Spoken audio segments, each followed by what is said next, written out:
Hey guys, and welcome to a brand new video here on FPL Now. Today we're going to be going over my transfer plans for Game Week 26 and also how I'm currently getting on in double Game Week 25. So if you're excited for the video, drop a like down below, leave a comment, what are your FPL plans for the next game week, subscribe if you're brand new, and let's get into the video.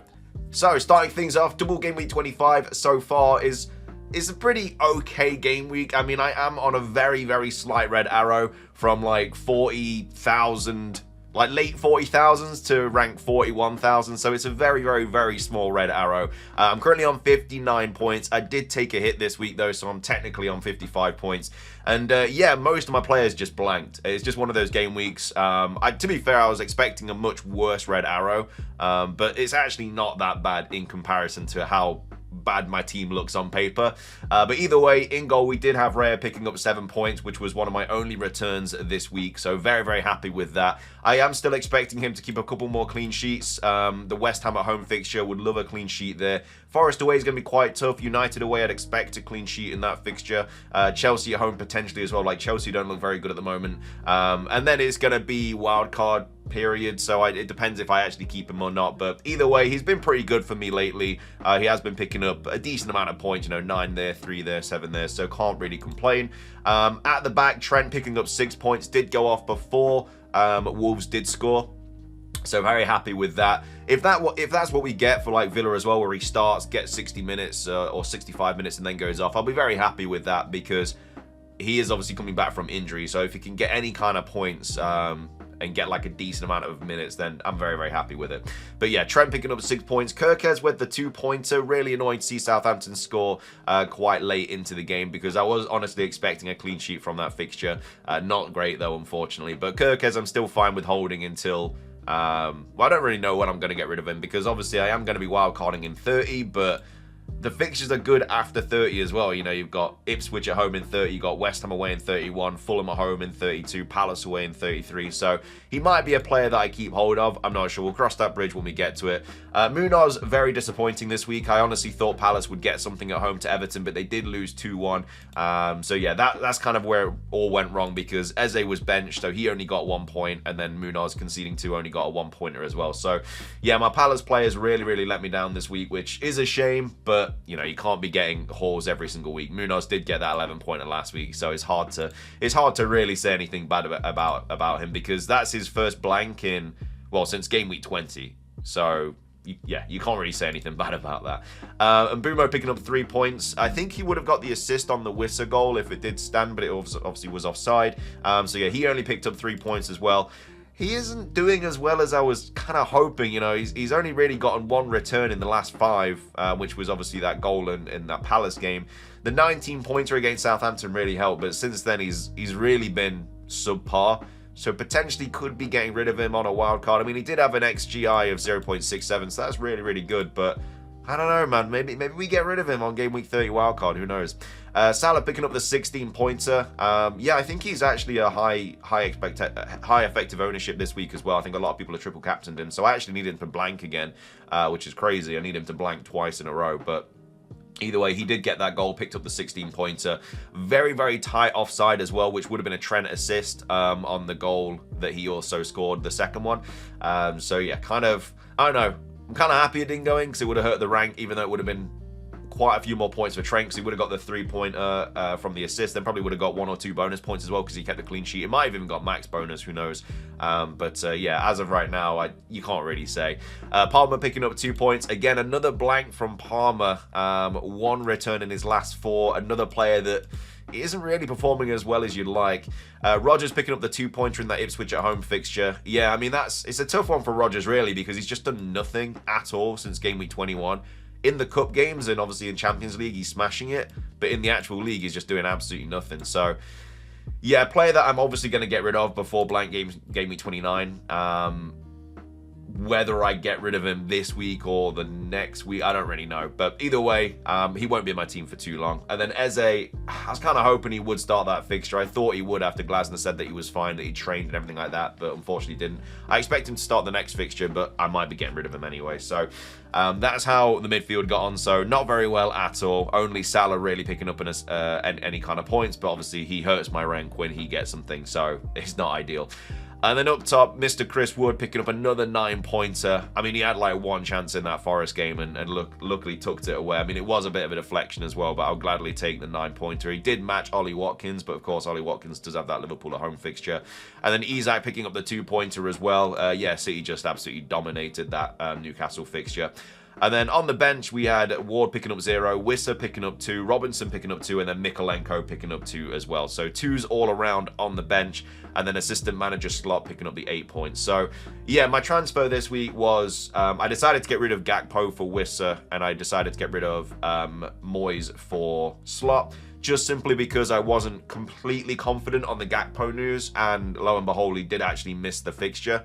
We don't know if he's going to miss the Villa game as well. In a perfect situation for me, he doesn't start but makes a cameo, because then he's obviously going to block a lot of points coming off the bench. Because I feel like a lot of people benched Chris Wood this week, and so they're going to be getting those 9 points off the bench. So hopefully he has like a cameo against Villa and only picks up a 1-pointer.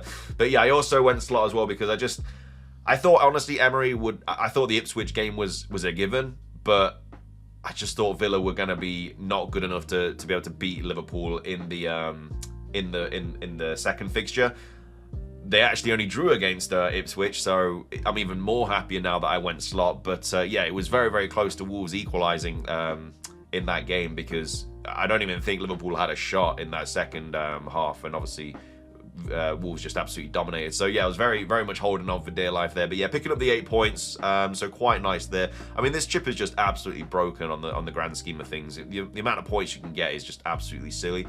But yeah, he's got Villa away, and then yeah, I've also got 3 players left. So I mean, depending on what happens in that Villa game, we might be just on a very small red arrow, unless Ollie Watkins goes massive. Because obviously Trent, I've got, he's one of the most owned players. Salah hopefully blanks, and then obviously Rodgers. I need something from Rodgers really, but it's hard to say. I don't really know how that fixture is going to go. We'll have to wait and see. But yeah, as of right now, 55 points technically. Very, very small red arrow from 40k to 41k. A bit of a nothing game week, but I do still have a few players left to play. Assistant manager definitely got me out of jail this week with the 8-pointer, so hopefully he can do that again. But anyway, that's how we're currently getting on in double game week 25. Let's move over to game week 26. I've got 0.4 mil in the bank, and I have 1 free transfer. So the big question is what to do with the assistant manager. He's currently 1.5 mil. I can go to any manager, so that's okay. So I don't have to take a hit or anything this week, which I'm happy about. It just depends who I go to. Like, he's got City away. Like, there's no table bonus there, honestly. I think the major table bonus fixture this week, I think, would be, I think, Palace versus Fulham, but that's only if, I think that's only if, like, Villa don't win or something like that. It's hard. I can't remember. Something like that. But that would be the only table bonus that I'd be that bothered about. And I also have 2 Palace players as well. So if I was going to go that route, I would obviously bring in Glasner and bench Robinson and just go all in on Palace and just hope for the best, which I think could go quite badly, because Fulham at home is Fulham away is a very tough fixture. Obviously, we've just played them away, and it was they absolutely dominated us. You know, we didn't deserve to get anything from that fixture, and obviously we didn't. But yeah, I think it's going to be quite a tough fixture to go to Fulham and win or get any kind of result. So that's one manager that I'm thinking of going to. But at the end of the day, if I'm not going to be chasing table bonus, and if I'm just going to transfer to a manager who I think is safe, like, I don't know, like Arteta or something like that, a player that's got an easy fixture, should win, no table bonus, do I just keep slot? Like, do I think City away is a fixture that Liverpool win? And I think they just do. And do I really want to spend a transfer on that when I could be using that transfer to kind of better my team for game week 29? It's a hard one, really. I think they win. I honestly think Liverpool beat City. And if that's the case, then yeah, I just keep slot, and then I use that 0.4 mil to either roll the transfer or bring in somebody else. And if I'm going to keep the manager, the only transfers that I'm really looking at, obviously, are getting rid of either Rodgers, Eze, or Munoz, because they're the only players that, as of right now, I'm fine getting rid of for gaming. Like, obviously, I've got Isak, Salah, and Trent that are also blanking in 29, but I'm fine keeping those for a while until I have to get rid of them. So this week, maybe, I mean, I don't have to make a transfer this week. The team's not terrible on paper, but if I was going to make one, it'd probably be getting rid of Rodgers. But I don't really have the funds to go to like a Kluivert or anything like that. So I'd have to get rid of Eze, which I'm also fine with. You know, Fulham away, it's not a fixture I particularly want to play him in because I've got Robinson. So if I did get rid of Eze this week for somebody like Kluivert, I mean, it could be either Kluivert, Dango, or what's his name? The other Bournemouth attacker. That's going to really annoy me. I completely forgot his name. But let's just say I go Kluivert. Semenyo, that's the one.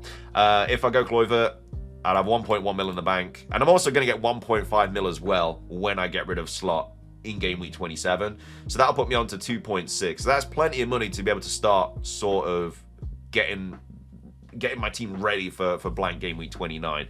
And obviously getting rid of Eze is another player that I can get rid of. So like I say, I think I'm going to keep Slot. I think that they beat City, even though it's away. Even though City looked very, very good against Newcastle, I just think Liverpool are going to be too much for them. I could roll the transfer this week and play Eze, but I don't really want... after the benching, I'm a little bit more worried about him, and I'd rather just bring in a player that I definitely know is going to play, who's got a really good fixture, as opposed to just hoping that Eze starts. And even if he does start, it's bad for Robinson if he scores, and that, you know, it just kind of limits your points.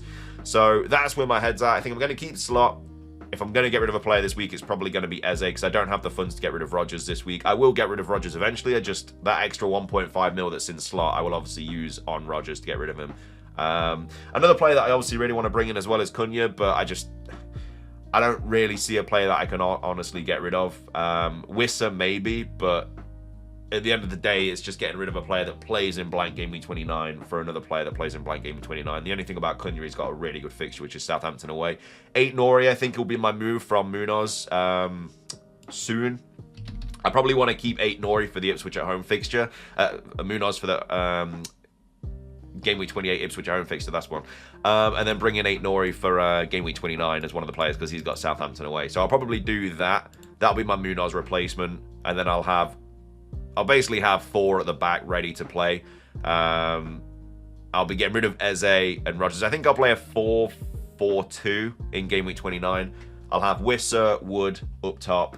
I'll have Eze and Rodgers gone by then. So I'll have... yeah, so my game week 29 team is going to be Wissa, Wood, Mbumo, Palmer, 2 other midfielders, probably a Bournemouth mid, maybe 2 Bournemouth mids, I'm not sure. And then a back line of Kirkes, 8 Nori, Mikolenko, Robinson, and then, of course, Raya in goal. So that will be my game week 29 team. I have enough transfers to get there.